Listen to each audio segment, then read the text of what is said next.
Live from the tank on the campus of the College of Staten Island, CSI Sportsnet welcomes you into coverage of NCAA Division II men's basketball, streaming exclusively on Flow College. Tonight, the College of Staten Island men's basketball team plays the first of 4 straight non-conference games as they host the Wildcats of Wilmington University. Good evening, everybody. My name is Joe Foreman, alongside my broadcast partner, Nicholas Bavona, and this is the McDonald's pregame show. McDonald's is our scoreboard sponsor here at the College of Staten Island, and they bring you our pregame coverage ahead of every CSI Dolphins home game. And Nick, this year's men's basketball team, they've been extremely fun to watch, especially so during their last 2 games. On Wednesday, I had the chance to travel to St. Thomas Aquinas College and cover the game as the Dolphins fell to the Spartans in a thriller. Though time constraints prevented me from calling the action, I was also in attendance for the game against UDC on Saturday as the Dolphins came from behind to steal a win on the road. The Dolphins have lost just once in the last 3 weeks and will look to stay unbeaten at home tonight against the Wildcats. Yeah, Dolphins right now, they're firing on all cylinders, Joe, on both sides of the court. 5-2 in their last 7 games. In those 7 games, multiple games with them scoring 100 points, including that 123-point outburst against Cheney, the most in the Division II era for them. And this is a team that is not, relying just on their starting 5. This is a team that can go 8 to 10 players deep if needed be. We've been seeing them being well-balanced the last couple of weeks, so that's something to really note that's been really great for this team. And if they continue this hot stretch right now that they're currently going on, they're going to be a tough team to beat for not only the non-conference opponents, but for the conference opponents as well in the ECC. The Dolphins face the Wildcats for the 3rd time in program history tonight. And the last time these 2 teams faced off here at the Tank was all the way back in the 2022 Tournament of Heroes. We've already highlighted a pair of thrilling games played by the Dolphins during the past week against Stack and UDC, but that 2022 matchup with the Wildcats came down to the final seconds as Wilmington held on to win by 2 points. 2 years later in Delaware, it was all Dolphins in a 99-75 CSI victory. Yeah, and Justin Thomas with the game winner in 2022, that thrilling win for the Wildcats in that matchup. And then just last January, we saw the Dolphins outburst for 99 points in that game. Goldsey with 19, Chestnut with 11. Dolphins would shoot 54% from the field, 51% from the three-point line, and both teams going 20 of 22 from the free-throw line in that game. But for the Wildcats, Jalen Horsey was the only player in double figures for the Wildcats. We'll see if he can do that again here tonight. Looking at Wilmington's schedule, I'm going to guess that one word jumped out to both of us, and that word is overtime. 4 of their 10 games have gone to OT, and they've split those 2 games just as they split their first 10 overall. They won 2 and lost 2 in the overtime games. And to show you just how closely competitive most of their games have been, if you take away their 24-point loss at Bridgeport, the rest of their defeats, 4 games, have been decided by a combined 14 points. So looking beyond the final results, what can we expect from this Wildcats team in terms of personnel as they look to take a 1-game advantage in the all-time series against CSI? Yeah, I mean, they come into this game, Joe, at 5-5, and they have some big-time wins this season. They beat a Division I team, that being Delaware, to start their season. They have wins as well against ECC members UDC and Deauville. They're coming off a recent game against Pace as well, that being a win for them. And in terms of personnel, they have 5 different players this season in double figures. Trey Hawkins leading the way. He's averaging a double-double on the season, 18.1 points per game as well as 10.1 rebounds. I mentioned Jalen Horsey just before, coming off a 21-point performance against Pace. He's averaging 14 points per game. Jaden Guy averaging 13.6 points per game. Akeem Taylor averaging 11.4 points per game. And Justin Perez as well averaging 11.1 points per game. This is a scrappy team, Joe, because what I mean by that is that they have been scratching and clawing throughout their first 10 games of the season. You mentioned the amount of overtime games they've been in so far this year. They've been a bunch that is not going to make things easy, especially for this Dolphins team here tonight. And Nick, what we'll do here, our starters are about to be introduced, to step aside and take a quick 60-second break. When we come back, we take a look at the last men's basketball game at the University of the District of Columbia on Saturday. It was a big win for the Dolphins, and we'll break that one down after we step aside for a commercial timeout.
Joe Foreman back with you alongside Nicholas Bavona, and as promised, we return from break with a look back over the weekend as the Dolphins visited UDC for an East Coast Conference matchup.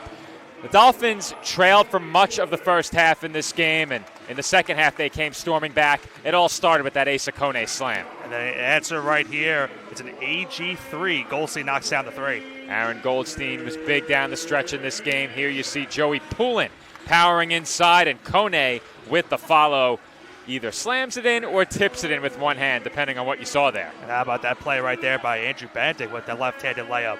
He has really come on strong at both ends of the floor during this recent stretch for the Dolphins, and there's J.J. Chestnut taking it straight to the basket. And then Kone on the post move will go on to the post move, and a nice job on the post shove shot right there.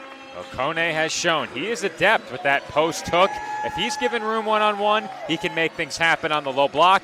Here it's Aaron Goldstein finding J.J. Chestnut along the baseline. Beautiful find by Goldstein to find Chestnut, and Goldstein then on this play goes straight towards the rim. Look at that burst for Aaron Goldstein on that last score, and again right there, he spins and is able to lay it in on the break. The Dolphins in transition once again here. And you see Chestnut going to the outside. Goldstein goes on the cut, and another left-handed layup for AG. That gave the Dolphins the lead, 68-67. Goldstein here finds Kone cutting, and Kone lays it in for an easy two. And then we'll see another inside pass to Kone, this time from Chestnut.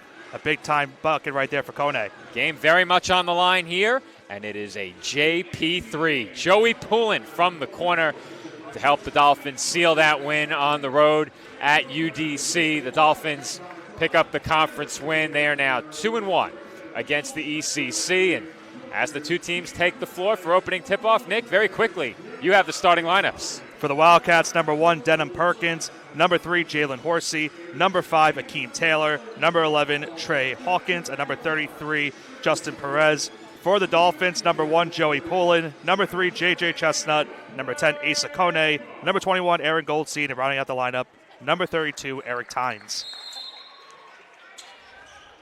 Kone will jump for the Dolphins against Hawkins for Wilmington, and it hit off J.J. Chestnut's knee, and that prompted an Aaron Goldstein foul. You don't often see a game start like that off the opening tip. Well, Joe, I'd be remiss from saying what a thrilling finish we just had in the first game of tonight's doubleheader. Racky King gets the game winner off of that miss from Edmonds, and I looked back at the replay as that jump shot is missed, rebounded by Kone. She got that shot off, which is 0.1 second on the clock. Wow, it was that close, huh? It was that close. I didn't think it was that close. It was either 0.1 or 0.2. Yeah. What a finish here at the tank as once again Asa Kone opens the scoring for the Dolphins with an easy two inside. Yeah, just a very good job by Kone right there, getting that inside pass, and the Dolphins get the first points of this game. Well, Kone has been a player this team has really liked to feature early in games. They look to get him going off to strong starts as that pull-up won't go for Horsey. And you can make the case, Joe, that last game for Kone against UDC might have been his best game of his Dolphins career with the way he scored, the amount of rebounds he got as well. It was a really strong performance from him in that game. Goldstein off the head fake, kicks out to a wide-open Tynes. Splash. Well, it's going to be really tough for him to duplicate what he did the last time we saw him here at the tank, but it's another ET3 early in this game. Well, they put together a full highlight package of ET3s following that game. He hit 7 of them. That was in a Dolphins win. Hawkins left open. Can't answer. And Chestnut has the rebound. Yeah, great matchup tonight between Hawkins and Kone to see who wins that battle. Chestnut inside for Kone. And Kone wins that battle. Kone so far is up early on the battle. He's now got 4 points in this game. Kone went to work quickly and was aggressive in that move to the basket. And the Dolphins have really done a good job of getting him going at the offensive end early in games. When he stays out of foul trouble, he is a high-impact player at both ends of the floor, as Hawkins has the first Wilmington points. And even though that bucket was made, it was a good defensive possession right there by Kone, but an even better shot by Hawkins to get Wilmington their first points. Tynes flips it back to Chestnut. Goldstein left open. Off the back rim and out. And a foul is called on Joey Poulin. A second look at that ET3. Goldstein finds him on the outside. He knocks down the triple. Dolphins with an early 5-point lead. They're in front 7-2.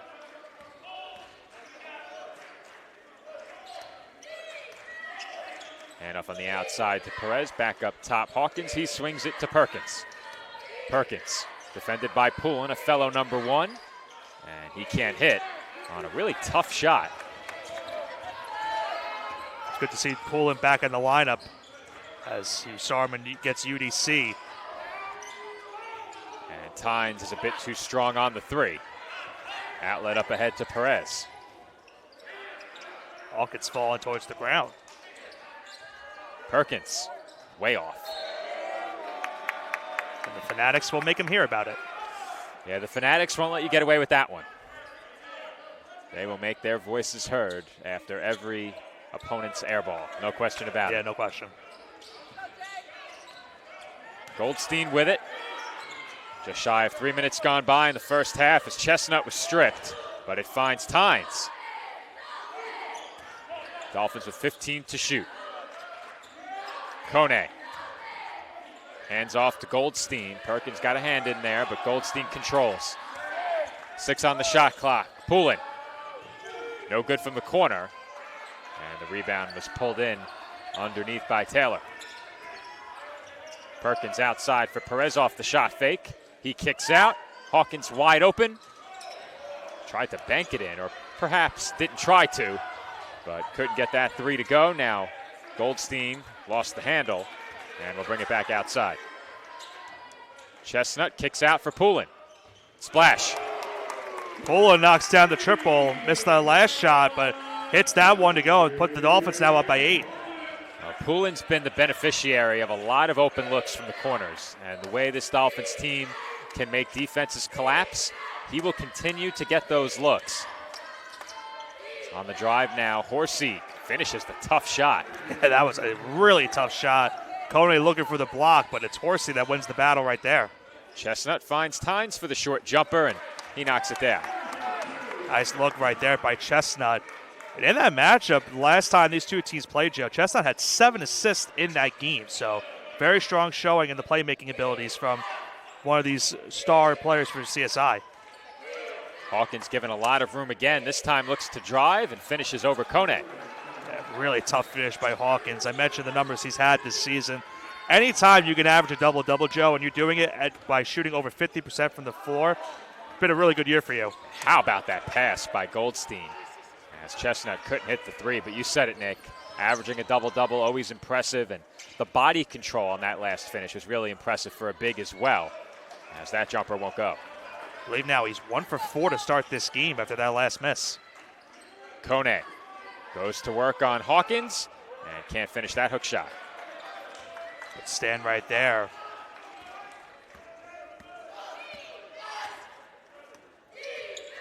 Perkins to the rim. Had it blocked on the way up as he tried the finger roll. Here comes Chestnut for Goldstein for 3. Splash. Defense leading to offense right there, and Chestnut first gets the block and then ends up with the assist, finding AG for the wide open 3.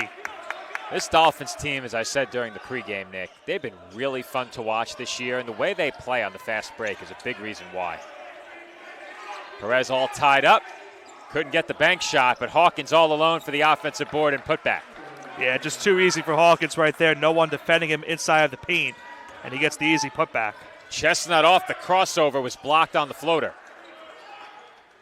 That was really good defense inside to alter that shot and to block it by Horsey. Perkins to the rim. Throws one off the bottom of the rim, and then Hawkins stepped on the baseline to send us to immediate timeout. 13:54 to go in the first half, and there's been a lot of fast-paced action early on. Our score, CSI 15 and Wilmington 8.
13:54 to go in the first half, with the Dolphins leading 15-8 in the early going. Once again, Nick, the Dolphins off to a good start here at home. It was a really tough start on the road on Saturday. But here at the Tank, this team has been pretty good early in games. How about that? Wow. And that continues with that last sequence. Wiggin initially looked like he was going to shoot that one, and he gets the alley-oop assist.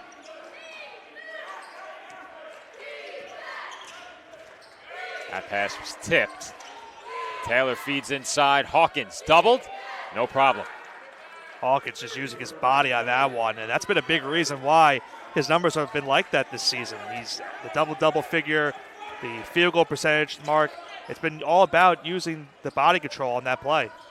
Benedict on the fadeaway, and he made that look easy, Nick. Speaking of body control, how about that one? You said it, Joe. He made that one look easy on that shot. You can just see the confidence radiating from him now, especially with the way he's played this last week. And that's a long three by Horsey. And something that we didn't really get to highlight in the pregame, Joe, is the emergence of these freshmen these last couple weeks. You know, Andrew Benedict currently in the game right now. I see Brandon Torres over at the scorer's table. They have really been impressive these last couple weeks. Pulling off the mark from three there. Here comes Taylor up the floor. No hesitation from Horsey in the corner. He's off from three as well. But you're right, Nick.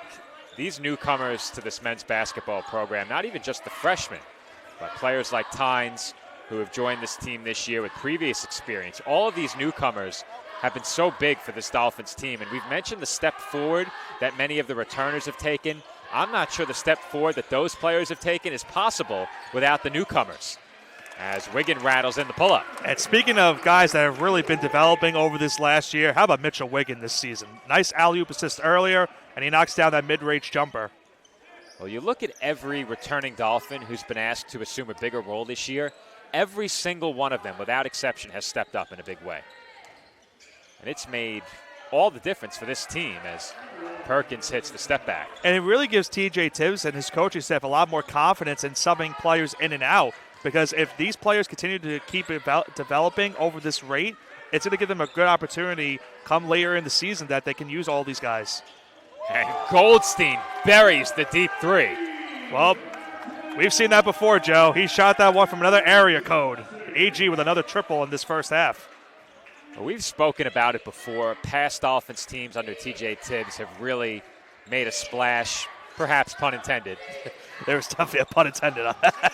As Hawkins can't hit the floater, but they've made a splash with the amount of scoring they've done and how they can light up the scoreboard from three. This team can do that, but they have been consistently efficient and producing at a high level offensively as the Wildcats convert in transition. Nice job there by Taylor to maintain his body control and bank that in. Yeah, Wiggin played that one good defensively on the 2-on-1 disadvantage, but it was a good job by Taylor to get that bucket.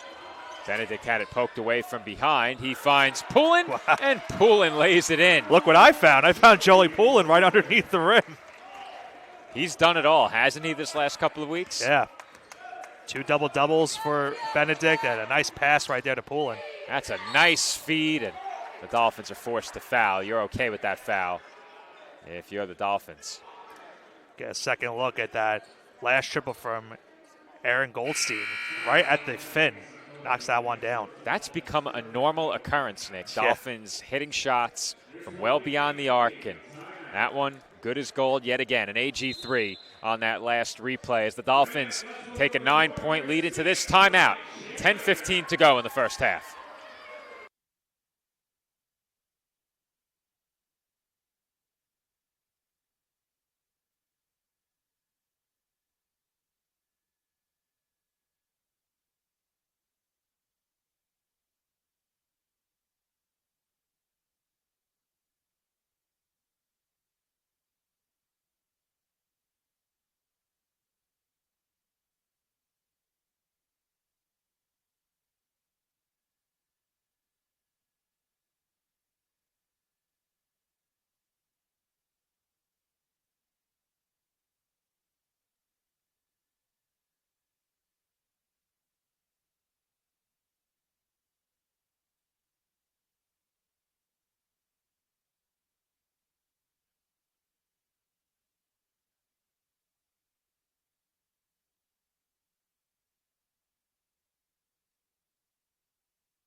And we are back from the tank with Trey Hawkins headed to the line for 2 shots.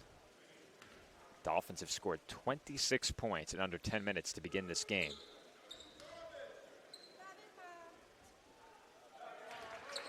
First free throw good by Hawkins. It might be cold outside, Joe, but it's certainly heating up here with the offense here in this first couple minutes. Wait to come back from break with that. No hesitation. No hesitation. Well, I know if Nick is watching back at home, he'd be very pleased to hear that because that's one he's used many times. I mean, the amount of layers I had to wear today because of how cold it is outside. I mean, had to throw that in once. Hawkins goes 2 for 2 from the line to make it a 7-point game. Chestnut was harassed up the floor by Alexander, who just checked in. Wiggin hands off to Benedict. Off the front rim, no good. Rebounded by Tynes. And his jumper rattles out. Wiggin tried the putback, and by my estimation, Nick, he was blocked. Yeah. To the basket goes Alexander, and I think he was rejected. Yeah, I think he got a hand on that one, too. Wiggin, cross-court pass, Benedict. Now Tynes. Too strong. Rebound goes to Perkins. And we've been seeing Tynes this last couple of weeks, Joe, shooting a lot more threes over this course of time. In the corner, Perez. No good. Benedict looks up the floor. Now Torres in the corner. Over to Chestnut. Chestnut around the back. Finds Tynes. Out to Torres. Off the back rim and pulled in by Perkins. Now Perez at the other end throws up a tough shot. And the Dolphins snatch the rebound as Chestnut is fouled. First foul called tonight on the Wildcats.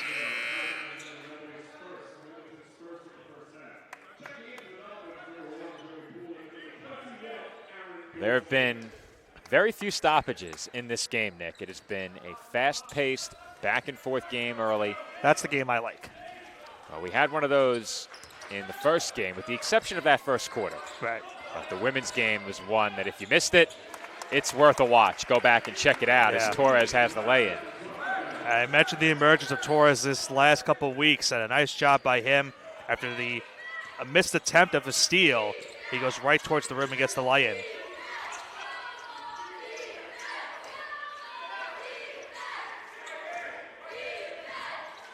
Tough shot inside, goes down. That was Xavion Bianchini. Had to make sure I referred correctly to the pronunciation guide for that one as the Dolphins turn it over. And boy, Alexander almost didn't get high enough. Yeah, that could have been on the not top 10 if that didn't go in. That was close. Torres, tough shot off the front rim, but he grabs his own miss. Goldstein for 3. Splash! Wow. Man, Goldstein just continues to shoot from the parking lot. And how about Torres on that play, Joe? Misses his shot, but grabs the rebound. And then he gets it out and leads to the AG3. And an answer back at the other end for Jaden Guy. These two teams trading blows coming out of that last timeout. This is kind of what I expected. I was expecting a high-paced, offensive type of game. The way these two teams have been scoring this season as Tynes knocks in another jumper. How about Tynes? He is able to score just about any way you need him to, whether it's off the dribble from the mid-range, around the basket, or from beyond the arc. He finds a way to put the ball in the hoop. And he can score from pretty much anywhere on the court as well. Chestnut finds him, and he banks it in. Man. Field goal percentages are off the roof right now to start this first half.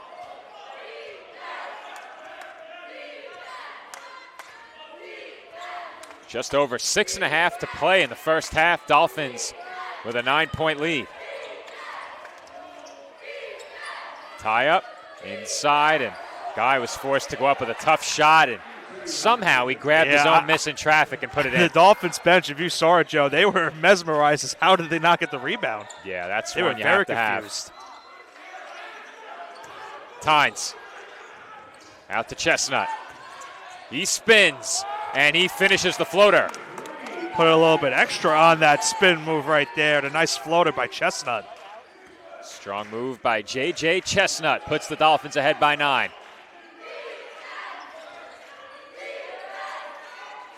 Perez in the corner. Defended by Chestnut. Out to Perkins. Bianchini with the screen. Now Perkins crosses over, lost it. Goldstein poked it away, and Torres scooped it up. Another dime from Goldstein, and Torres couldn't hit. Goldstein got back on defense. May have cost himself a rebound. Yeah. Surly would have had it right there for sure. And Perkins knocks down the 3. Yeah, timeout called by the Wildcats. Big shot by Perkins right there. Cuts the deficit to 6. Every time the Dolphins have dealt a blow, Wilmington has found an answer. You get a look right here at a strong move from J.J. Chestnut on that floater. Dolphins take a 6-point lead into this timeout with 5:23 remaining in the first half.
Just over 5 minutes to play in the first half from the tank, with the Dolphins leading by 6.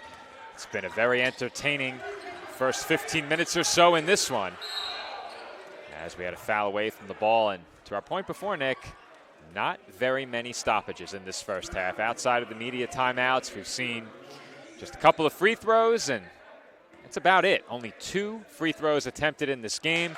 The Dolphins shooting over 55% from the field. The Wildcats at 43%, still a respectable number, and it's been a very evenly matched game so far. Yeah, you cannot ask for a better start from either side, and if you're a spectator, you can't ask for a better start as well.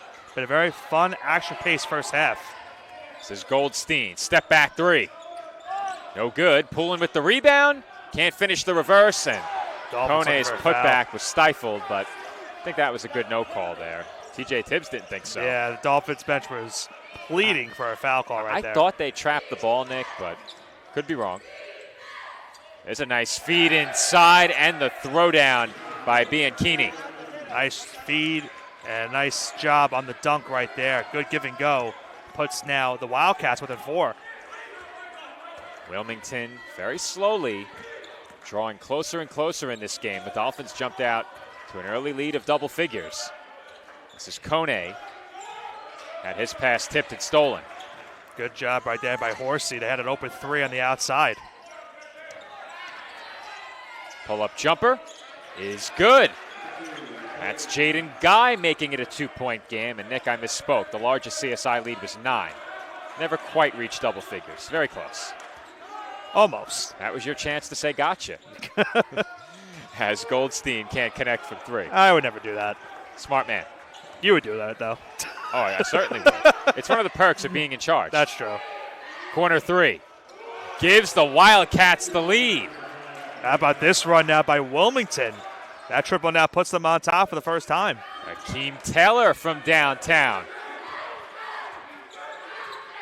It's a 10-0 run for Wilmington. The Dolphins have not scored in nearly 3 minutes. Chestnut off the crossover. Absorbed the contact, and the Dolphins bench wanted a foul call there. That time I thought they should have gotten one. Now, Joe, just to keep up with the heads up, we are having a little bit of connectivity issues with our camera as that three's knocked in. A timeout is called. We'll address that camera issue as we head to break with 3:08 to go in the first half. Our score, Wilmington 41 and Staten Island 37.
Final 3 minutes of the first half in the College of Staten Island, where the Dolphins now trail by 4. Wilmington in front of Staten Island 41-37. And it is Dolphins basketball coming out of that last timeout. Yeah, good run right now by the Wildcats, and they're starting to make a lot of these shots as of late. And now the Dolphins fighting for the first time in a deficit. Kone with an aggressive move, could not finish. He had that one halfway down. Good effort by Poole there in traffic, but the Wildcats control. Addicts were looking for a foul right there on Kone, but no call. Well, the Dolphins have taken a lot of contact around the basket in the last couple of minutes, but it's been a first half where there's been very little in terms of foul calls. Just 2 free throws between the two teams. Both belong to Wilmington, as that pull-up won't go for Horsey. Here come the Dolphins back the other way. Chestnut looked like he wanted Kone inside, still does. Instead, hands off to Goldstein, and they wanted Kone, but yeah, Wildcats all over it. That one felt kind of forceful right there on that pass by Goldstein. That fall-away jumper short, and Goldstein has it off the outlet. Now Tynes open. Off the back rim and out. Dolphins continue to be over 4 minutes without a bucket. And we saw the last game that we covered here for the women's game. They went on to them scoring drought as well, as Goldstein's called for the foul. The Dolphins at the 10-15 mark in this first half had 26 points. In the last, my bad. Go ahead. In the last 8 minutes plus, just 11. I meant to say the foul was called on Wilmington, not Goldstein. Oh, if it had been on Goldstein, I think the reaction from the Dolphins bench may have been a bit more animated. Yes. This is Tynes handing it back to Chestnut. Benedict on the slip. Can't get the lay-in to go. Try to draw the contact right there, and now the Wildcats have numbers. Wilmington will reset with 20 on the shot clock. Shot fake in the corner by Taylor. He pulls up and knocks it down. Nice jump shot by Taylor right there. So the Wildcats continue this run. Cross-court pass for Benedict. Way off. Dolphins have gone ice cold. Not something we've seen very often this year. At one point in this first half, they were over 55% shooting. They're now below 43% from the field. Just 5 of 17, make it 5 of 18 with that last miss from downtown. And they caught a big break right there. They sure did. Wide open three, but Horsey steps on the baseline, and it's a turnover right there for Wilmington. Dolphins trying to find an offensive spark late in this half. And Mitchell Wiggins checks in off the bench, but CSI may only touch it once more. This could be their last possession of the first half. Goldstein doubled. Finds a cutting Benedict. Benedict, strong move, banks it in. That was certainly a strong move. Nice find by Goldstein and the cutting Benedict. And the big bucket right there to end the scoring drought for the Dolphins. The scoreless stretch had reached nearly 6 minutes.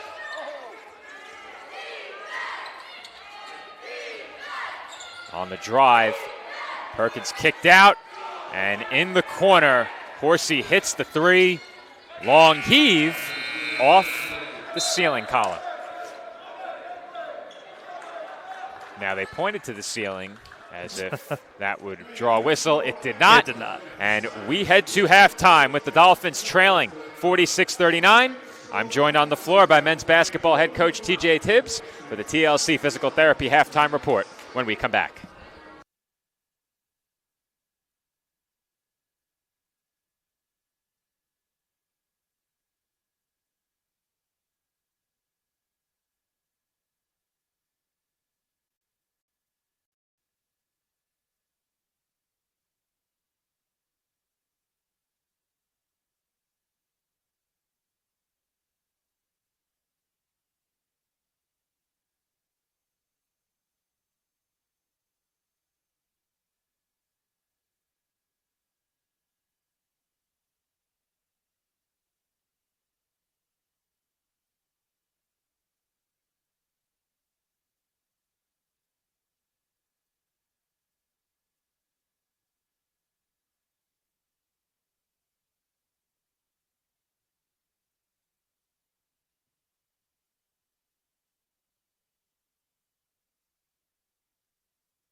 And I'm joined by men's basketball head coach TJ Tibbs for the TLC Physical Therapy Halftime Report. Coach, your team's been tested a lot the last 2 games coming in. How does this Wildcats team present a challenge here tonight? In all aspects. I mean, they're a well-rounded team. They shoot the ball really well. They got a tough 5-man, one of the better 5-mans in the region. Their point guard has made a, impressive leap from his freshman and sophomore year.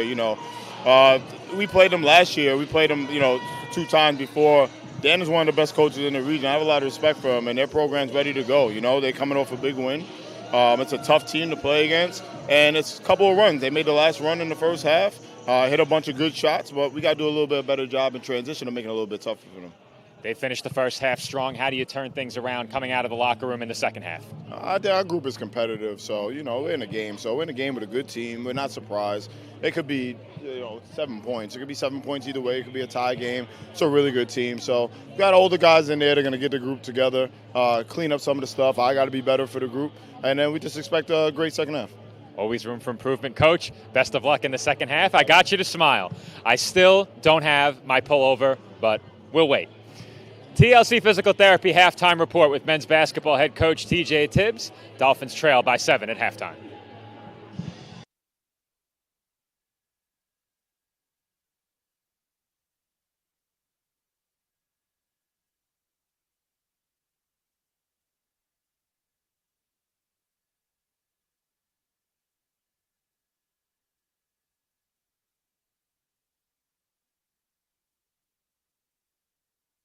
The Kettle Black on Staten Island, a top 5 wing joint in America by Food and Wine magazine.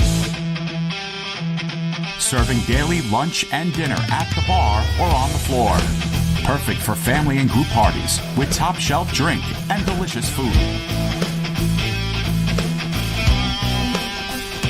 From great times with good friends, live sports and watch parties,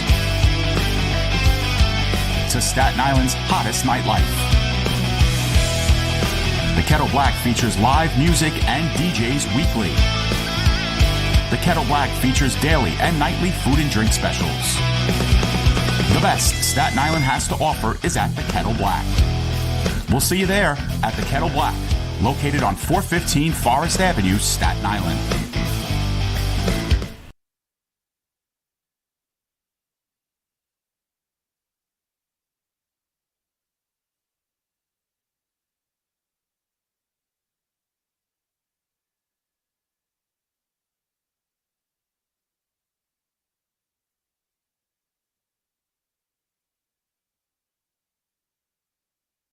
The NCAA sponsors 90 national championships each year, none of which could happen without officials. There is an urgent need for sports officials across the country, as they are retiring 4 times faster than they are coming in, leaving shortages at all levels of sport. The NCAA recognizes the importance of officiating on the student-athlete experience and is dedicated to the recruitment and retention of new officials for all sports. There are many great reasons to become an official. Stay in shape and get paid to do so. Meet new people and build relationships within a tight-knit community. Give back to the sport you love by creating a fair atmosphere and upholding the integrity of the game. Say yes to officiating. Visit ncaa.org/say yes to officiating for more information on how to get started.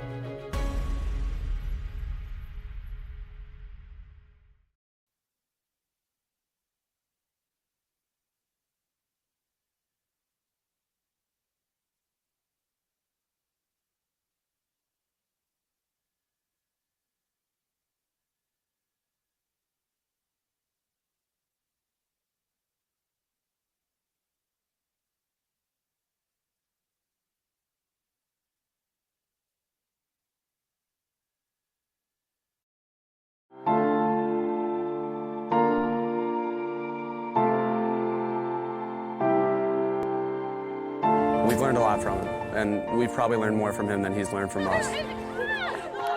I think they're a real important part in my life. I can't describe it. It feels amazing.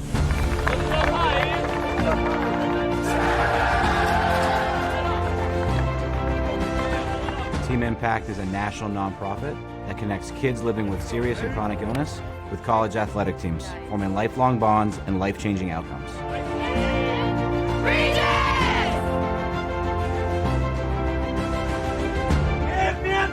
it! Break it! Can I have a hug?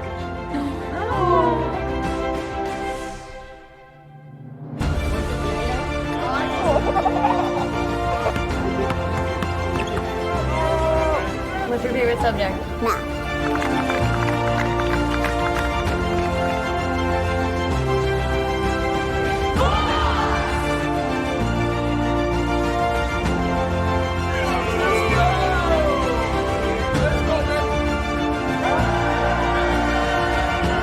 When you spread the word about Team Impact, you have the power to change lives.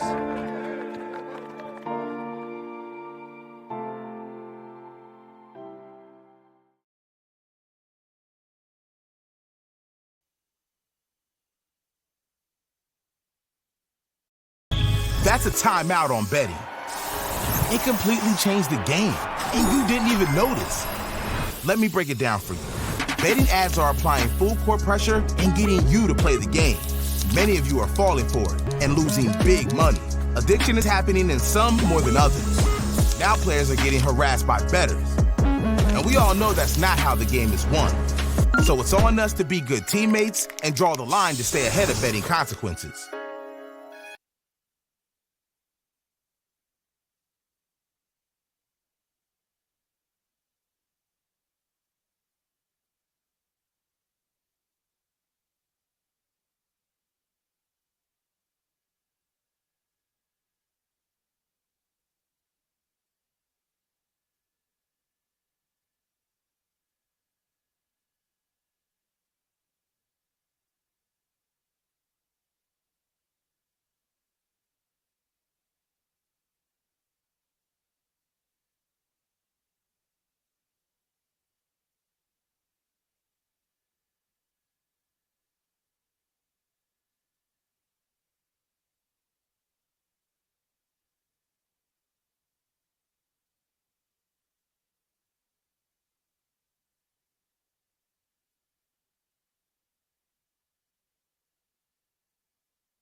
No, I'm right. The podcast that uncovers the origin stories of some of the biggest names in sports, media, and entertainment.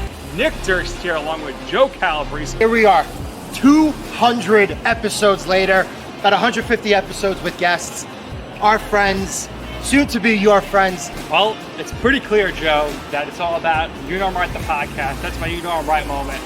Wanted to do a podcast, and everyone was like, what are you, crazy? Who's going to listen? You're not going to get guests. Well, guess what? I'm the best when it comes to getting guests. You could vouch for that. I am so happy that you asked me to do this. I couldn't have been more thrilled. And follow us on socials, check us out. I promise you, if you want to work in media, whether you work in media now, whether you want to quit your job and work in media, come to us, and I promise you, we will get you on the right foot. That's what it's all about, uncovering the origin stories of some of the biggest names in sports, media, and entertainment. Keep it locked on You Know I'm Right.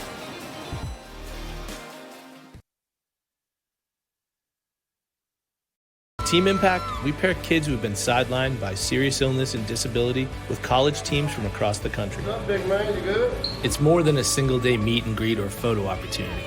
Our program places kids on a multi-year journey, becoming true members of a collegiate athletics team. We are Penn State.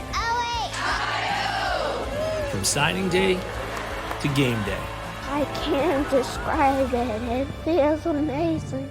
Team Impact. All in, all together.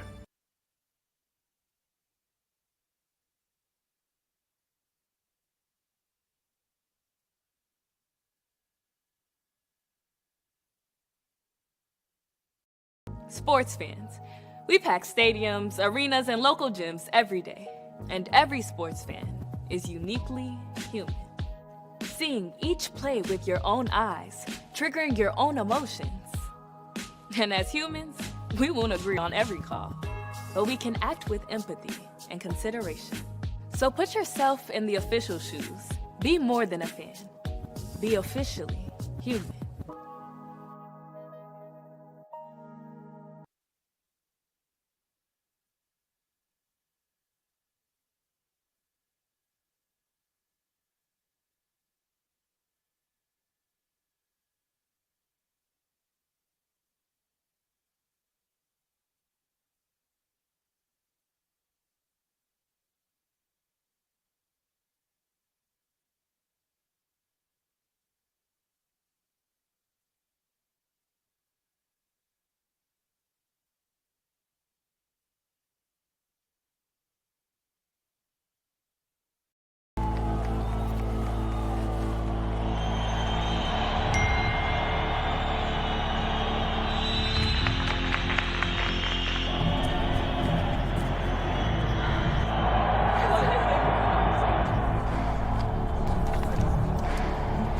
If you want to win in every arena of college life,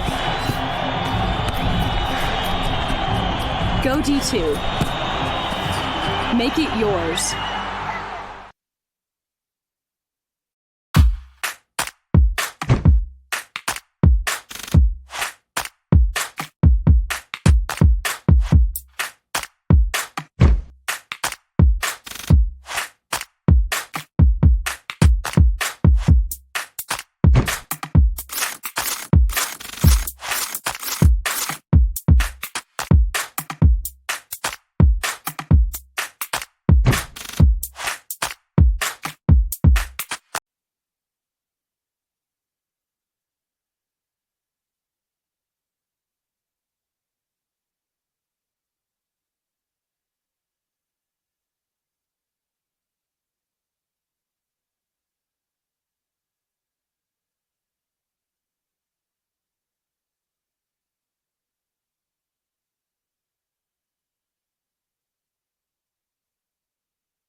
And we are back from the tank where the second half is just getting underway between the College of Staten Island and Wilmington University. Dolphins had control of this game early. The Wildcats seized control late in the first half. And the Dolphins enter half number 2, trailing by 7. And Nick, just as the first half started, Asa Kone opens the scoring in the second half. Go back to the basics, Joe. That's really what worked for the Dolphins in that first half. And, we saw them go on a little bit of a cold stretch to end that first half. Let's see if they can get back into their groove of things that we've seen offensively from them this season. Well, the Dolphins forced the miss, but turn it over immediately off of the rebound. In the corner now, Perkins sends it outside. Taylor over to Hawkins. Hawkins facing up. And draws the foul on Kone. With the way Kone is playing this game, I wonder if the strategy in the second half for Wilmington is give the ball to Hawkins, try to draw some fouls on Kone, and get him in foul trouble. Well, you mentioned it at the time, Nick. Hawkins was off to a 1-4 start. He's now 4 for 8. Second in scoring for the Wildcats behind only Jalen Horsey, as that free throw is good. And it really felt like that in the last 5 minutes of that half, Joe. It felt like Wilmington was not missing any shots that they were taking. And that really coincided with the Dolphins scoring drought, and of course that comes with stifling defense from the opposition as well. But CSI, despite a very slow finish to that first half, shot over 43% from the field. They're still shooting 45%. Chestnut into the corner for Tynes. Now Chestnut again wanted the entry for Kone, and it was kicked.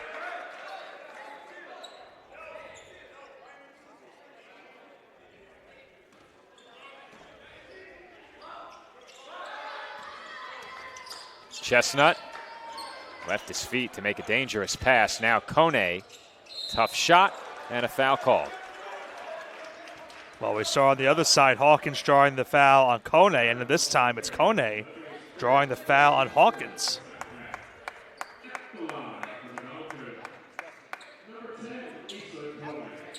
Asa Kone to the line, and Nick, these 2 free throws will be the first free throw attempts of the night for the Dolphins. Wow. And Kone converts, but if you took a look over toward the Dolphins bench during the first half, you could tell that head coach TJ Tibbs certainly expected to get a few more calls along the way during that first half. And look how many times they went up at the rim and they were getting contact going up at the rim, but no fouls were called as Kone misses the second. Dolphins attempted to bat that ball out toward the three-point line, but it's secured by the Wildcats. Hawkins outside for Taylor, and now Perkins. Perkins flips it to Perez, and now Taylor with it. Just 10 to shoot now. Pull-up jumper. Way off. Air ball from Taylor. Heavily contested right there by Tynes. Taylor just a little bit short on that one. That's a dangerous pass. Look out. Tynes sent down to the floor. It stays Dolphins ball. Just missed the printer by a couple inches. I'll tell you, Nick. Probably could have called a foul there. I thought for sure they were going to. Chestnut. Cross court for Tynes. No good from 3, but Poulin has the offensive rebound. Chestnut had it poked away. The Dolphins again were looking for a foul call there. Nice hop step there, and Perez couldn't finish with the left. Dolphins have numbers if they push. Chestnut, bounce pass, Kone, count it, and 1. Good job right there by the Dolphins. They push it up the court. Chestnut finds Kone underneath the rim, and they get the and 1. Asa Kone now the first Dolphin in double figures with 11 points, and he will head to the line for one more. Here's one more look at that last transition basket for Asa Kone off a well-timed bounce pass from J.J. Chestnut. And Kone's free throw no good. Rebound last touched by Wilmington. And that was a good play by Poulin. He almost got the rebound himself, but because he tipped it, it went off of the leg, and now it allows the Dolphins to get a second chance opportunity here. I know I'll sound like a broken record, Nick, but how many times has Poulin earned the Dolphins extra possessions? Him and Bandit have done it so many times this season. Goldstein with 15 on the shot clock finds Chestnut. Bounce pass, Kone, and he rattles it in. How about Chestnut's passing in this game, Joe? Another insanely good find to find Kone on that bounce pass. Well, you have to love the ball movement these last several minutes from the Dolphins. It's now a 2-point game. Perkins, tough attempt, can't finish, and Tynes has the rebound. Chance for the Dolphins to tie or take the lead right here. Goldstein was definitely thinking about a shot there. Instead, gets inside, and his pass was tipped out of bounds. Thought he was about to pull it, Nick. Have to give me one moment. I had the replay queued, and then it went back towards the start of it. Even the best. Here we go. Make mistakes. Unless your name is Foreman. Accountability. Remember that, Joe. There's the finish by Kone. Dolphins left with 15 to shoot right here. Chestnut out of a double team finds Tynes, and Poulin is open. Splash. Good job by Tynes right there, Joe. He got the extra pass, had an opportunity to shoot, and he knew that Poulin was on the corner up for the three, and the Dolphins once again have the lead. Dolphins back in front. They lead it 49-48. Precision bounce pass there, but Perkins is tied up, and the Wildcats reset for Hawkins. Hawkins lost it, and it was saved off of Goldstein's foot. A good play there by Guy. We get a second look at that last three. See the find right there by Tynes after getting the pass, and he finds Poulin in the corner for three. 8 to shoot for Wilmington. Nice bounce pass inside, and Taylor lays it in. Taylor made layup pass right there off the inbound. Great job right there by the Wildcats. Just over 16 minutes to play. Dolphins now trail again by 1. And Chestnut draws the foul.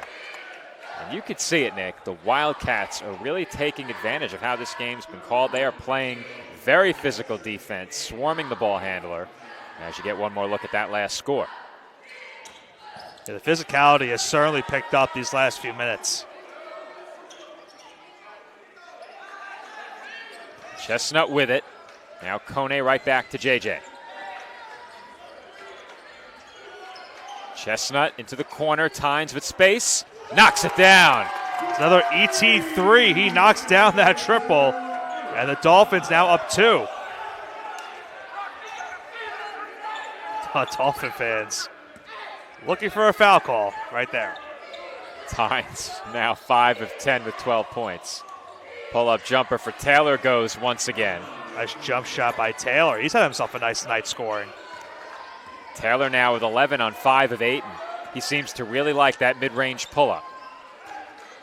We're all knotted up at 52. Chestnut tied up, lost it. Good defensive play there by Horsey to strip it away. And the lay-in is good by Horsey at the other end. That was Guy with the steal, Horsey with the lay-in. Good job by Guy getting the steal. Horsey gets the finish, and Wilmington's got back the lead. Those 5s and 3s can be tricky, Nick. Yeah, they certainly can. When you go down to the floor. Tynes, splash. How about Tynes? He got that screen assist right there by Kone, and he knocks in another triple. He does not need much space, Nick. Has good length, able to shoot over most defenders, and you give him that off-ball screen, it makes it even easier for him. As we have a foul call here, that will send us to immediate timeout.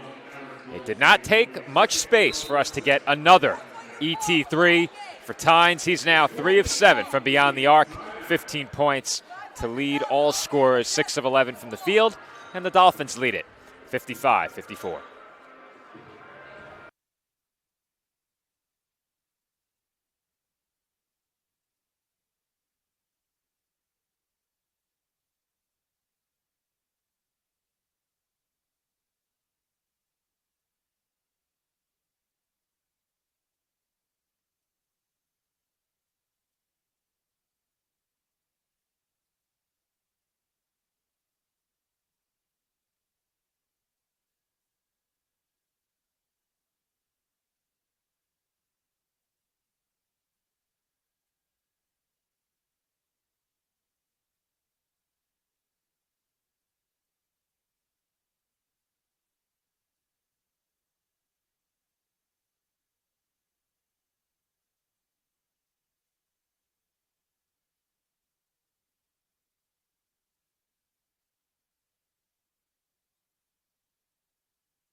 And we are back from the tank with just over 14 and a half minutes to play. And Nick, I think it's fair to say at this point, we still have a lot of basketball left, but in terms of highly competitive back and forth games, this is doubleheader of the year. Yeah, certainly is. And the lead has changed hands yet again as the Wildcats go back in front by 1. And Joe, I'm sure you can tell me in just a few moments, next whistle, how many times has the lead been changed between these two teams? That was the 8th lead change of the game right there. Wiggin, short on the pull-up. Wiggin trying to make it number 9 right there, but misses. And Wiggin with the swat. Taylor still down, pulling cross court. Goldstein for 3. Splash! Once again, defense leading to offense. An emphatic rejection by Wiggin. And it's another AG3. All of that, Joe, was good as gold. Dolphins electrifying the tank at both ends of the floor. Wiggin with the swat, Goldstein with the AG3. Dolphins now lead by a pair. Perkins finds an open man in the corner, and Horsey can't hit. Here comes Poulin back the other way. He finds Benedict. Benedict on the floater, too strong. Wiggin with the rebound, back up, and cannot put it in, but he will head to the line for 2 shots. Well, Joe, let's look at that last sequence. The defense lead to the offense. First, how about that block by Wiggin? Then you see the behind the back for Benedict. He gets it up the court to Poulin. Poulin, Goldstein knocks it down, the triple. Watching this team run the floor has been a treat as a broadcaster this year. Wiggin at the line now, hits the first free throw.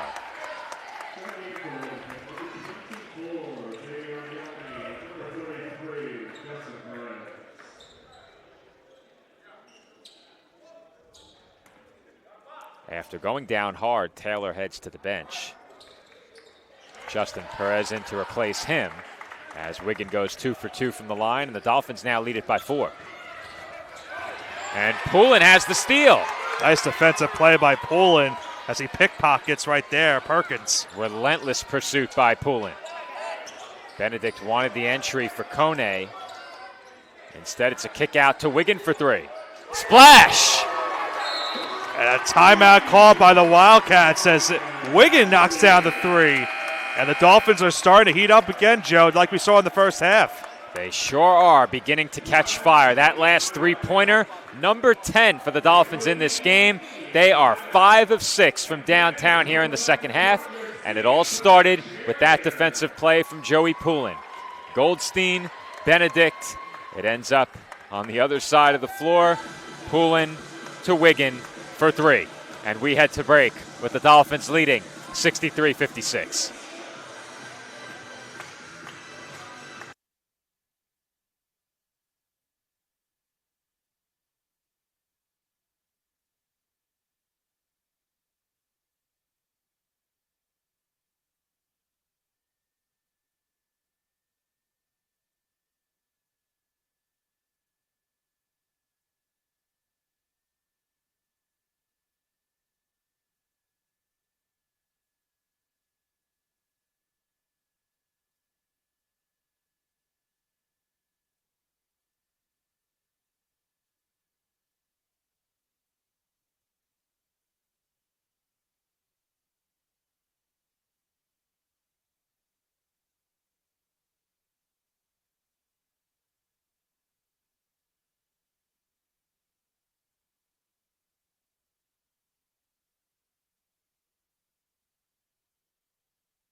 Dolphins now leading by 7 in a game that, as we mentioned before, has featured many lead changes. The last one, our 8th.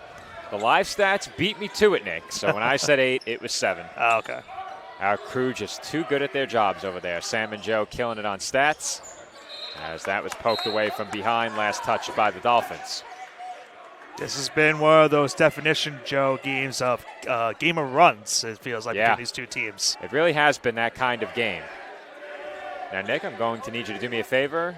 Oh, the MacBook charger's not even plugged into your computer. Yeah. Well, you need it. Yep, good thing you said that. Powering his way inside and unable to finish there. I see what you did there. Bianchini. I see what you did there. You know, I didn't do it intentionally. I knew it wasn't intentional. But let's power that MacBook as we have an AB3. He powered up that three-point shot to put them up double digits for the first time tonight. Well, I think it's fair to say that right now, Nick, this Dolphins offense is supercharged. Okay. Here comes the puns. Took long enough. Somebody has to make up the slack. As a foul was called on Wilmington following a Dolphins steal. And, Nick, all of a sudden, the Dolphins have their first double-digit lead of the game in front 66-56. And they have gotten red hot from beyond the arc as we head to this media timeout. 11:57 to go. Dolphins in front, 66-56.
Under 12 minutes to play from the College of Staten Island, where the Dolphins have surged ahead by double figures. They now lead it by 10 as the Wildcats look to employ some full court pressure for a moment, but they ease off following the inbound. We're still going with the charge puns? Surge? You know, I didn't think of it that. Nick. I'm just a verbal wizard out here. I do it without trying. And that was almost magical by Wiggin. I was about to say, speaking of wizardry, how about that move by Wiggin? Poulin forces the turnover, and Wiggin has 2 points. How about that sequence right there? Well, we'll have to ask Coach Tibbs about that celebration he just engaged in over on the bench. That's our next halftime report. Okay. Hawkins throws one off the window, no good. Dolphins in complete control right now as Goldstein gets inside, finds Poulin to Wiggin for 3. And now Wiggin, Joe, he's starting to heat up. Dolphins are just been insanely great these last couple of minutes from the 3. The Dolphins are now back up over 50% shooting. It has been all CSI for the last 3 minutes or so. The Dolphins in the midst of a 16-0 run. It has taken them only 3 minutes and 20 seconds to pull that off. That pass right there by Poulin to find Wiggin for the 3. And if he missed, Nick, Poulin may have had that board as well. Yeah. Followed that shot into the paint. He was waiting underneath, not boxed out at all. Tough shot off glass by Horsey. They needed that one, Joe. They certainly did. The Dolphins starting to pull away in this game, and a much-needed basket right there by Horsey.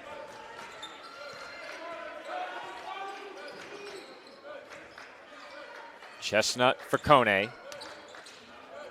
Now Poulin in the corner. Tied up. Entry pass Kone. Heavy traffic. Finds Benedict. And it took him 2 tries, but he gets the 2 points. Now, Kone might not be happy because he won't get an assist on that one. He will not. Benedict. He is happy he scored, though. Benedict padding those rebounding stats. Doesn't need much help there as Hawkins can't hit. And there's another rebound. Yeah, he's got another one in. How about that pass? Wow. Meanwhile, standing out on the box score as well as Wigan can't finish. Kone has the board, and he traveled. But another standout statistic that we haven't mentioned yet, J.J. Chestnut, just 2 points. He has 12 assists.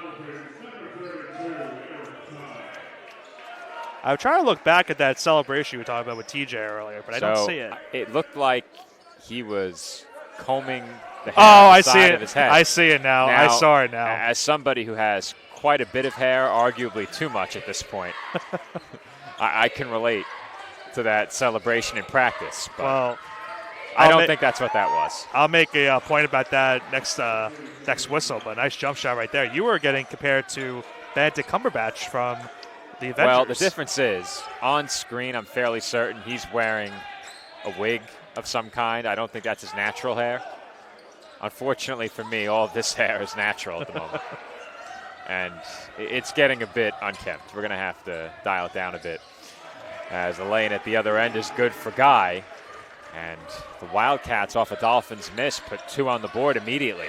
And they didn't hesitate to go up the court with that bucket right there. Kone throws one up and threw up another. He looks toward his bench as the Dolphins now have been stymied the last couple of trips down the floor. Big crossover there by Guy.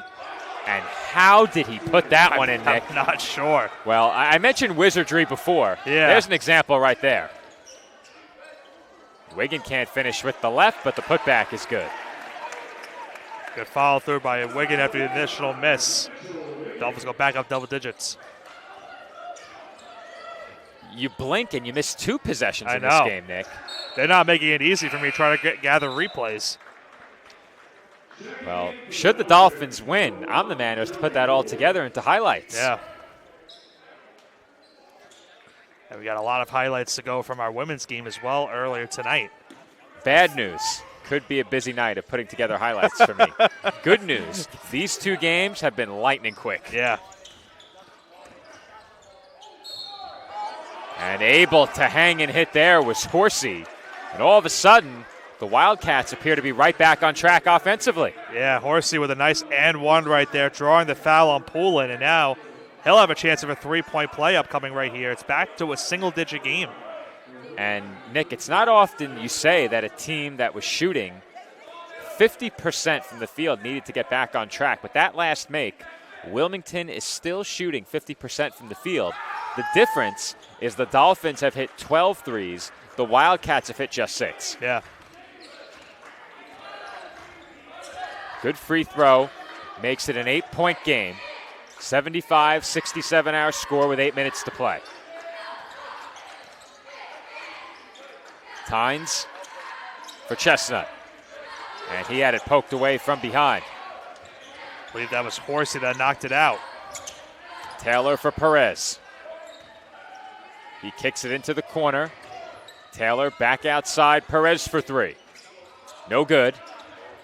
And Benedict had another rebound taken away by Chestnut's head. Wigan for Benedict in the corner now. He drives baseline. Doubled. And almost threw it away. As that will send us to a media timeout. 7:20 to go. Dolphins on top. 75-67.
7:20 to go here at the Tank. Dolphins lead trimmed back down to 8 points. It will be CSI basketball inbounding from the baseline. And the Dolphins just barely kept that one in bounds. Yeah, almost got a 5-second violation and then almost turned it over on that pass. Good save by Tynes. Goldstein with the left and off glass and in. And how about the ability of Joe that he was able to switch hands mid-play and go with that left-handed layup. There's nothing he can't give you offensively, whether it's attacking the rim, scoring from downtown, and he has great footwork in the post for a guard as well. Really can do it all. Fall away jumper from the baseline, rattles in for Taylor. Another tough shot in this game by Taylor, but knocks in that fall away jumper. It's back to 8. Now, Wilmington has regained their footing after that extensive Dolphins run, 16-0 run. And CSI turns it over again. Taylor to the wing, and the open three no good by Horsey. Big rebound in heavy traffic by Hawkins, and his second attempt is good. Count the basket and one. And the Dolphins trying to get Asa Kone back into the game, Joe, because they didn't have anyone to guard Hawkins underneath the rim. He gets the and one. He'll now go to the free throw line.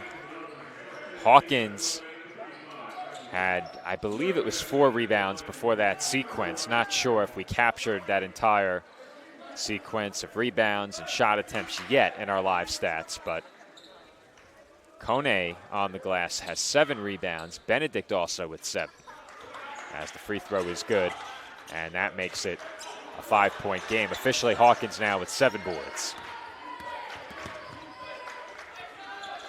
Goldstein defended by Guy, crosses over to his left, and that shot halfway down does not count as Goldstein was fouled, and now Dolphins are 1 Wilmington foul away from the 1-and-1 bonus. I'm glad I held my breath because I almost said 7th foul, but they're too Stephanie quick. is just too good. Yeah, they're just too quick over there. Blink, and she has it up there. You can't even glance to check how many fouls each team has before Stephanie gets it up there, as that's stolen by Guy, and he lays it in around Tynes. Yeah, they double-teamed Goldstein on that play. He forced it to Tynes, and a great job by Guy. He gets the finish after getting that steal. It's now a 3-point game.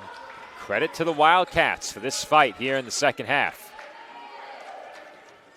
They are now within 3 points. The Dolphins, with a huge run at the midway point of the half, extended their lead to double digits as Goldstein's 3 is no good.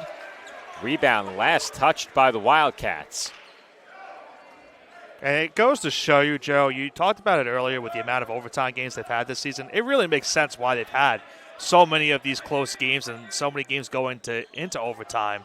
They just do not go down without a fight. And Kone lays it in over Taylor. He had a massive throwdown on his mind. He wanted a poster right there. And I don't know if you caught it, Mick, but as he made his way toward half court, now circling back to the line, he and Hawkins bumped shoulders there on the way out of the paint. Yeah, we talked about it earlier. It's been a very physical game, and you see right there, he wanted that poster. Whether or not he dunked it, Kone playing way above the rim on that finish. And he completes the 3-point play. Dolphins in front by 6. Well, I've seen the physicality between Kone as well, as Hawkins, and we've also seen it from Perkins and Joey Poulin in this game. But right now, Perkins not in, but they've been getting very physical as well. Taylor aggressively backing down Wiggin. Speaking of physical, puts it in over him. Taylor has been really impressive tonight, and not an easy basket going up against Wiggin right there. Back to 4. That was a really tough shot by Taylor. Wiggin was all over him. And the Dolphins throw it away again as Taylor throws it down with one hand. That will prompt the CSI timeout with 4:50 remaining. It's a 2-point game. Staten Island over Wilmington, 80-78.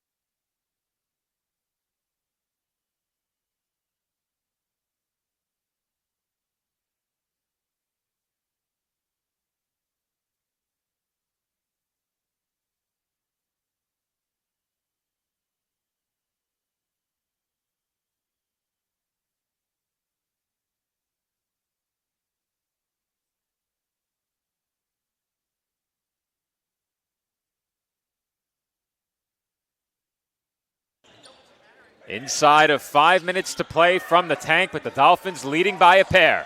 And they move up the floor quickly. It's Benedict off the back rim and out. Wiggin got his hands on it. Benedict secures it. Go figure, Benedict's the one that comes down with the rebound again. But another bad turnover for the Dolphins. Well, the Dolphins have been reckless with the ball at times as Goldstein stepped on the baseline. And honestly, that's a good thing he did, because he threw it right back into the hands of Guy on that play. Well, the Dolphins now have 13 turnovers.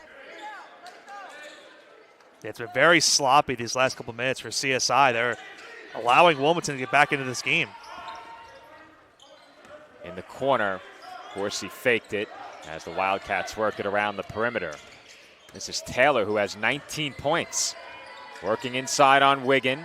Now Hawkins at Kone. And he had that one stripped away on the way up. And the Dolphins will get the ball too. Nice defensive stop right there by Kone. Last touched by Hawkins. Kone has done a really good job limiting his efficiency. Hawkins just 5 of 12, does have 15 points. Dangerous inbound play right there for CSI. Pulling out to Chestnut with just over 4 minutes to play. Chestnut will use the Kone screen. Now Goldstein for 3. No good. Rebound falls straight into the arms of Horsey. Chance to tie or take the lead in this possession right here for the Wildcats. Guy, defended by Goldstein, looks to drive. He spins, and his floater rattles in to tie the score. How about Jaden Guy in this game, Joe? He has had some really tough baskets, and another tough one right there. A nice spinning post move off of Goldstein. He knots the score up at 80. Goldstein, cross-court pass for Wiggin. And he threw it to nobody. Yeah, I'm not sure what he was looking for on that He play. wanted Kone, but he put it too high. Wilmington can go in front here, and they will. Jaden Guy with the lay-in has put the Wildcats ahead, 82-80. The sloppy basketball has really hurt the Dolphins these last 4 minutes. They now trail once again. These last several minutes have been a mess. Poulin left open. In and out. Kone got his hands on it, but it was tipped away, and Perez has the rebound. Yeah, Hawkins able to tip it away from Kone, who was looking like to get the offensive rebound on that play. Perez uses the Hawkins screen, and he had that one tipped away, and Chestnut with the steal finds Wiggin. Now Goldstein. Off glass, and it will not count. Dolphins will go to the free throw line regardless. It's not going to be a 2-shot free throw attempt. It's going to be a 1-on-1. The Dolphins protesting that the foul occurred in the act of shooting. I believe they were saying new rule, which implies that with Goldstein gathering that ball toward his body, he began the act of shooting. But the CSI protest will be to no avail. It is the 8th Wildcats team foul. Aaron Goldstein heads to the line for a 1-and-1 when we come back. CSI trailing 82-80.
.237 to go. Aaron Goldstein to the line. It is for a 1-1. And the first free throw is good. Here, a pin drop off of that last free throw. That's a big make on the first free throw. Possession's at a premium in these late stages. And Goldstein calmly hits both. Once again, knotted up, this time at 82. We talked about it, Joe, at the end of the first game. It was going to be really tough for this game to counteract that buzzer beater, but we could be in for a type of finish here once again. Men's basketball looking to send the Fanatics home happy. Kick out and a head fake by Horsey. He's tied up. And the Dolphins call for the foul. No travel on the play. That's now 6 on CSI. Well, they had the one to give ahead of the 1-1 bonus for Wilmington, so the Wildcats will inbound from the baseline as they put 20 back up on the shot clock. Yeah, if you're a Wilmington fan, are you thinking to yourself, not another overtime game potentially for us? Well, they've split the 4 overtime games, 2 wins, 2 losses. They've split their first 10 games, 5-5. Feed inside. Hawkins is fouled. And now they're in the bonus. There'll be 2 free throws regardless for Hawkins here, but now bonus for both of these teams for the remainder of regulation.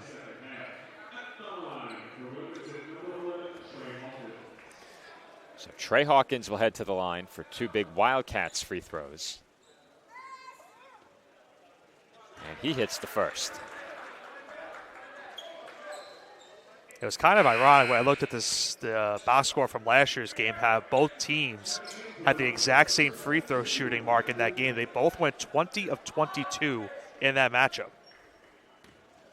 Well, we are nowhere near 44 free throws tonight. Yeah. Nowhere close. As Hawkins calmly hits 2 free throws. These players unflappable as we enter the final 2 minutes from the tank. Perhaps more. Can't rule it out, Nick. Could be. I'd be okay with 5 more minutes between these 2 teams. Anything beyond that is too much. Goldstein wide open. Splash. And look how much time he waited, Joe. He made sure to be behind the arc on that shot. Big one right there for Goldstein. It's a 1-point Dolphin lead. That is a big AG3 to put the Dolphins in front. Outside, this is Guy on the drive. Good patience. He's blocked by Poulin. And Kone had the rebound. And the Dolphins foul called. Yeah, they'll go to the free throw line. Great defensive stop right there by Poulin. What a job by Poulin to get his hand on that shot. And then Kone was able to secure the rebound.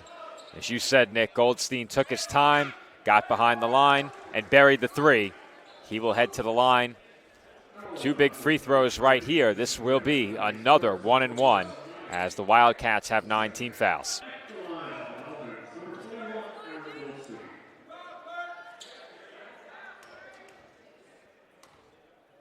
First free throw is good. Goldstein has hit 3 big shots from the line this last minute and a half. And something to note, too, with that last foul, now the Dolphins are 1 foul away from being in the double bonus. And Goldstein has hit 4 straight from the line. CSI in front by 3, 87-84. Goldstein with a game high, 21 points, both he and Jaden Guy with 21. This is Taylor surveying the floor. Now Horsey, defended by Chestnut. He lost his footing and finds Hawkins. Hawkins left all alone, lays it in. Yeah, they just let him walk in pretty much on that play. Miscommunication defensively. And the Wildcats are back within 1 as we enter the final minute. Chestnut with it, defended by Horsey. 15 on the shot clock. Now 10 to shoot. Chestnut kicks out. Wiggin goes baseline. He spins, and he hits the spinning jumper. What a finish by Wiggin on that play. Spectacular move. Final 30 seconds. From the corner, Horsey way off, and Goldstein has it. Back to Poulin.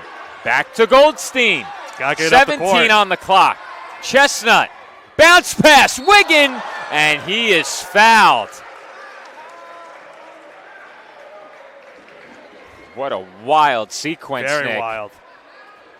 How about this last Initially, sequence? I thought Wiggin might have been blocked. Yeah. And speaking of Wiggin, how about that job to create the separation? It's not often you get a shot from in that close, that open, off the dribble.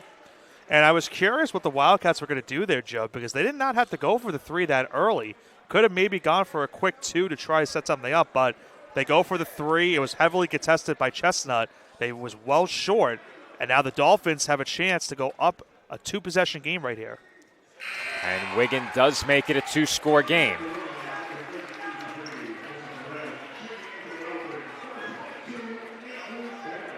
And now we go to the old subbing in, subbing out. Well, now leading by 2 possessions, the Dolphins are a bit more comfortable with 13 seconds to play. Yeah, Wilmington does have 2 timeouts. Well, timeout will not advance the ball, so maybe they get it in and call timeout. They're not calling it. Perkins will take a pretty good look from 3, and he throws up an air ball. Still not calling it either. But they'll go to Dolphins foul. Yeah, they'll go to the free throw line for a 1-on-1. Well, if you're the Dolphins, you probably did not want to do that. With only 5 seconds left, it doesn't loom very large, but you hate to give away 1, maybe 2 points at the line. If they miss the first, that's exactly what you meant to do. I think I'm just a little stunned that they did not call a timeout a little bit earlier as soon as they got up to half court. First free throw is good. Especially with the extra timeout in the pocket. Usually with 1 timeout, you kind of see that happen. With 2, that's rarely something that I don't see often. 2 for 2 trip to the line for Horsey. And the Dolphins will take a timeout. As the Dolphins do call for time here. They have 1 remaining. And we're wondering if Wilmington maybe calls a timeout immediately right after. So, Nick, I've been asked player of the game. Yes. I think we'd have to go, should the Dolphins hold on, I think we have to go Aaron Goldstein.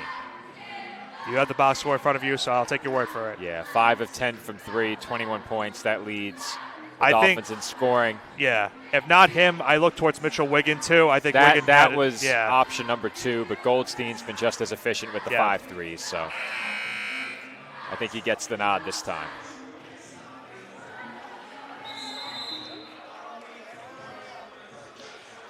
.2 to go. If you're the Dolphins, you'd hope that if you get the ball inbounded successfully, that you can hit 1 of 2 free throws and put this game away. Well, the first thing they have to do, Joe, is make sure they get it to one of their best free throw shooters. So you would tend to think they'll probably go to Goldstein, I have to think, maybe on this possession. But Goldstein might be the inbounder. Well, the Dolphins might line up 3 on the baseline, and they will. 4 on the baseline. Yes. How about this? So Goldstein's going to be the inbounder. Oh, they're going to start with all 5 on the baseline. Yes. So the question's going to be, does Goldstein actually inbound it? Nope. And they do get it to him. Nick Stradamus. And how about though on that play, Joe, to put your freshman in that spot? Not an easy spot to put your freshman in off of that inbound pass. But now the Dolphins can try to potentially ice the game right here by Goldstein knocking down these free throws. Well, we know the Dolphins have worked on that in practice. I'm curious just how much. We've seen that a couple of times, I think, this season. Maybe once or twice. When they need that late game inbound pass to be a sure thing, they go to that look. But it also took nearly 3 seconds for the Wildcats to foul. Yeah, they were trying to go for the jump ball, and they could not get it. And that made free throw, Nick. Barring a Dolphins foul, I think it effectively ends the game. And they're going to play pretty much that prevent defense you see in the NFL. They're not going to allow. Well, they're going to stand shot. 5 players under the basket. They're going to stay well behind the mid-range. That will do it. That long 3, no good by Horsey, and that will do it. As the Dolphins win yet again at home, they remain unbeaten here at the Tank as they knock off Wilmington University 93-88. In just a few moments, we'll be joined courtside by our TLC Physical Therapy Player of the Game, Aaron Goldstein. He had a game-high 23 points, 5 made threes. We get to hear from AG when we come back.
All right, we are back for our TLC Physical Therapy post-game report as my broadcast partner Joe Foreman is joined on the court by our TLC Physical Therapy Player of the Game.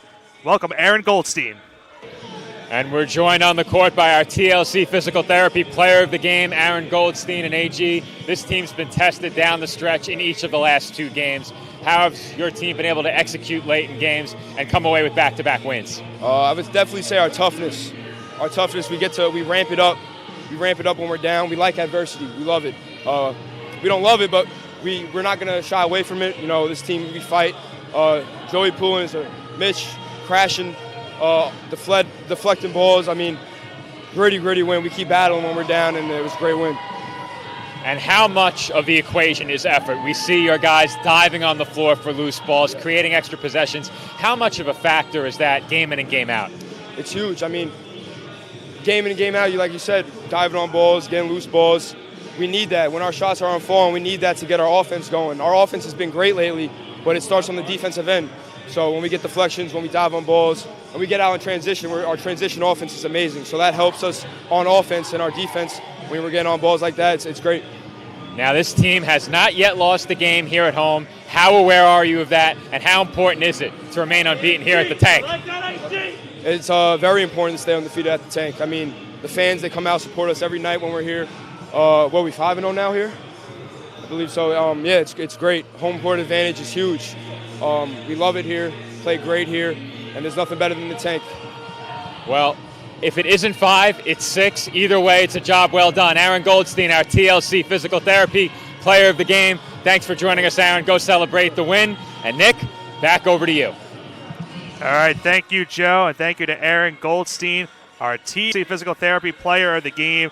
The Dolphins get another thrilling finish here at the Tank. 2 great games here tonight for the College of Staten Island. First, a buzzer beater win on the women's side of things for Racky Kane, and then on the men's side, a big performance from Aaron Goldstein and company gives CSI a 93-88 victory over the Wilmington Wildcats. And Joe, the Dolphins now improving the record to 8-4, and we spoke about it at the beginning of this program.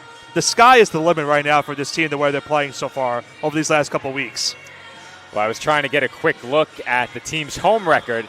Aaron put me on the spot there. He asked me if it was 5-0 or 6-0. That might be 6, and indeed it is. It was 5-0 coming into the night. It's now 6. But as I said, Nick, either way, it's a job well done. And this Dolphins team has to be really pleased with where they are through 12 games. They've faced some very tough out-of-conference competition.